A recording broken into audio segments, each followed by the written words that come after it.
Hello बच्चों, एक होता है सेंट्रीपिटल फोर्स जो हर ऑब्जेक्ट को सर्कल में घूमने के लिए चाहिए। जो भी ऑब्जेक्ट सर्कल में घूम रहा है उसके अंदर एक फोर्स होता है, उसे हम सेंट्रीपिटल फोर्स कहते हैं, जिसका फॉर्मूला होता है mv²/r। हर ऑब्जेक्ट को सर्कल में घूमने के लिए एक फोर्स चाहिए, उसे ही हम सेंट्रीपिटल फोर्स कहते हैं, जिसका डायरेक्शन होता है toward the centre of circle. Force का direction toward the centre of circle होता है। m इस ऑब्जेक्ट का मास है और v इसकी वेलोसिटी है और r इस सर्कल का रेडियस है। आपको पता है ऐसा कोई फोर्स होता ही नहीं है, सेंट्रीपिटल फोर्स जैसा कोई फोर्स बॉडी के अंदर होता ही नहीं है।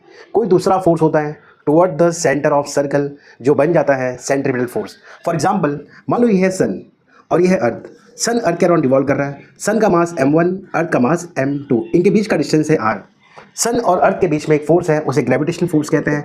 F is equals to g m1 m2 upon r²। ये gravitational force toward the centre of circle होता है।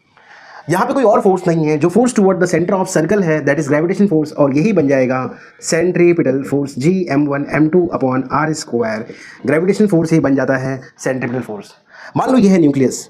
न्यूक्लियस के अराउंड रिवॉल्व कर रहा है इलेक्ट्रॉन। ये है चार्ज q1 और ये है चार्ज q2, इनके बीच का डिस्टेंस है r। दो चार्ज के बीच में एक फोर्स होता है, उसे इलेक्ट्रोस्टैटिक फोर्स कहते हैं, और that is F is equals to 1/4πε0 Q1 Q2 upon r²। ये फोर्स टुवर्ड द सेंटर होता है। यहाँ पे कोई और फोर्स नहीं है, तो इलेक्ट्रोस्टैटिक फोर्स ही बन जाता है centripetal force mv²/r is equals to 1/4πε0 Q1 Q2 upon r²। मान लो आपने एक पत्थर को लिया, एक मासलेस पत्थर को लिया, स्ट्रिंग से बांध के उसे सर्कल में रिवॉल्व कर रहे हो।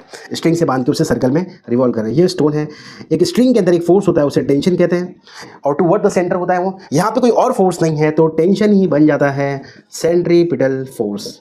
मतलब जब ऑब्जेक्ट सर्कल में घूमता है, टुवर्ड द सेंटर जो फोर्स होता है एक्चुअल में उसे ही हम कहते हैं सेंट्रीपिटल फोर्स। Thank you.